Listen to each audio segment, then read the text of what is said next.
আজকে পুঁটি মাছ খাইয়ে জমিদার বাবুকে রাজি করে ফেলবো আমার বিয়ের জন্য। জমিদার বাবু পুঁটি মাছ নিয়ে এসে জমিদার বাবুকে দেবো, জমিদার বাবু খুশি হয়ে যাবে আর জমিদার বাবু মেয়ের হাত আমার হাতে দিয়ে দেবে। তারপরে আমি আমার বাড়িতে সকাল সকাল চিল্লাচ্ছিস জমিদার বাবু আমি কি দরকার সকালবেলায় আমার বাড়িতে? এই লীল আগে পুঁটি মাছ কাটা লেল তারপর বলছে কি গন্ধ। শোনেন জমিদার বাবু আমার কিছু কথা আছে আর জামাই মানুষ হিসাবে মাছ আনা তো আমার কর্তব্য, ওই জন্যই মাছ নিয়ে আইছি। কি কথা আছে? আর জামাই বা কি হিসাবে? ও বাবা আপনি জানেন না আপনার মেয়ে পুঁটি ওর সঙ্গে আমার একটু ভালোবাসা আছে বড়টা ওই ইয়ং বয়সে কত ভালোবাসা হয় ওসব ভুলে যা।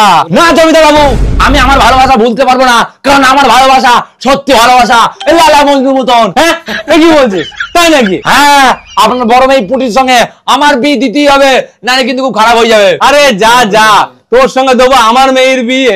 কোথায় রাজা ভোজ আর কোথায় গঙ্গু তেলি? দেখুন জমিদার বাবু ওরা দুজনে কোথায় আমি জানি না, এর ওর অ্যাড্রেস না জিজ্ঞেস করি আপনার মেয়ের বিয়ে আমার সঙ্গে দেবেন কি দেবেন না সেটা বলেন, ক্লিয়ার হবে। দেবো না শালা মুখে বাদ হতে পারে দিকে শোন আমার মেয়েকে তুই ভুলে যা, আমার মেয়ের সঙ্গে তোর কোনোদিন বিয়ে হবে না। চল নিকাল ফুট। ঠিক আছে তাহলে আমার এই লাঠির দেববে আমি পুঁটিকে নিয়ে পালিয়ে বিয়ে করবো। এই দাদা কি হইলো বলুন? এই দে এই নে 5,000 টাকা আর আমার মেয়ের জীবন থেকে অনেক দূরে চলে যা। 5 লাখ টাকার বিনিময়ে আমার ভালোবাসাকে আপনি কি ভেবেছেন কিনে নেবেন? তাহলে শোনেন আপনি ঠিকই ভেবেছেন, আজ থেকে পুঁটির জীবন থেকে আমি অনেক দূরে চলে গেলাম। আমি জানি টাকার কাছে না সব ভালোবাসায় বিক্রি হয়ে যায়। চলো 1 মিনিট। আবার কি হলো? আরে তুই আবার এসেছিস? আবার কি হলো? বলছিলাম ওই আপনার বড় মেয়ের সঙ্গে ভালোবাসতাম পুঁটি, ওর জন্য আপনি আমাকে 5 লাখ টাকা দিয়েছেন। আর আপনার ছোট মেয়েটা ওর সঙ্গে তো আমার একটু চলছে, ওর জন্য 2.5 লাখ টাকা পাওয়া যাবে না?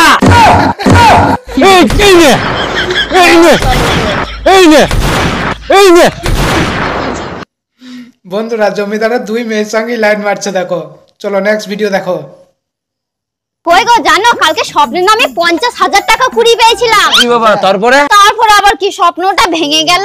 বাবা স্বপ্নটা ভাঙার আগে যদি টাকাটা ব্যাংকে জমা করে দিতে তাহলে কাজের কাজ করতে। হ্যাঁ তুমি ঠিকই বলেছো, তাহলে ধনতেরাসে কেনাকাটিটা হয়ে যেত। কিন্তু কি করবো বলো কপালে নেই। বন্ধুরা এই ধরনের মজাদার আর ফানি ভিডিও দেখার জন্য আমার পেজটাকে অবশ্যই ফলো করে রাখো আর অবশ্যই একটি করে শেয়ার করো। ধন্যবাদ।